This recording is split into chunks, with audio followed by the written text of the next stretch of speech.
हामी चाहिँ के अरे बाइकले नतानेर स्कुटरमा हिँडेर स्कुटरले तान्दा छ कता बाइकले तान्दै तान्दैन स्कुटरले तान्दा नभएको वा मौसम पनि एकदम धेरै चिल पालामा पानी पर्न लागिरहेछ। हामी चाहिँ बजार जाँदैछौँ। बजार जाँदै 5 बजिसक्यो र रातको 5 बजिसक्यो। बाटोको कारणले गर्दाखेरि यहाँनिर यस्तै गाईहरू साथी गाईले बाइकले नतानेर पछाडि सबैभन्दा पछाडि सबै निस्किएको पनि छैन। स्कुटरले यति धेरै मौसम पनि एकदम चिल छ। यो बाटो जाने माथि जाने रहेछ त आन्टी। यसमा कस्तो लागिरहेछ बाटो घाटो। अब यहाँको यो वेदरहरू चाहिँ कस्तो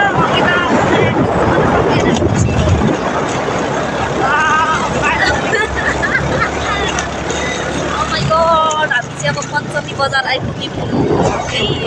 ट्याक्कै पञ्चमी बजार आइयो गाइजहरू।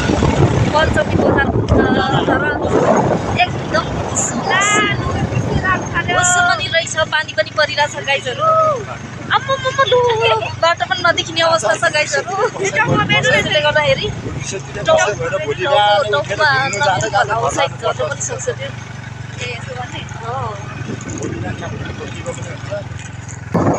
गाइसहरू पञ्चमी बजार आइपुग्यौँ। यस्तै छ पञ्चमी बजार। यस्तै छ गाइसहरू। हामी पञ्चमी बजार आइपुग्यौँ है। एकदम धेरै जाडो रहेछ भन्दा ज्याकेट बोकेर आइएछ। सबैजना बजार आउँदै फर्किँदै हुनुहुन्छ। हामी चाहिँ भर्खर बजारमा हामी चाहिँ तल गइन्छ कि माथि गइन्छ कता हो बजार सबैजना आउँदै फर्किँदैछ है सबैजना। हामी चाहिँ पञ्चमी बजार आयौँ नै। ल झरौँ न त अब। लु आम्मा बाफ्रे हामी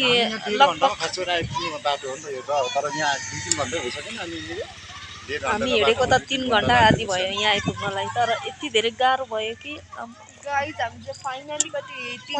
पञ्चमी बजार यस्तो राम्रो छ है। हेलो कस्तो लागिरहेछ?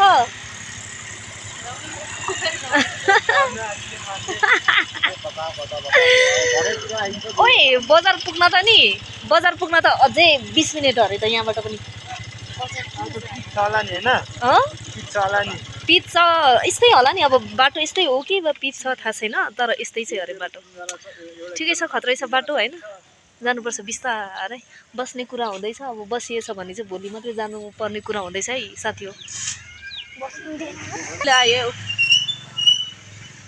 ल एकदम राम्रो।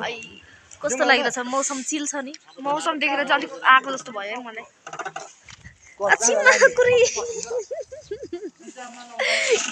हिलोमा खुट्टा बास्यो नि गाइजहरू। हेर्नु न हौ खुट्टाको हालत पनि यस्तो छ यार।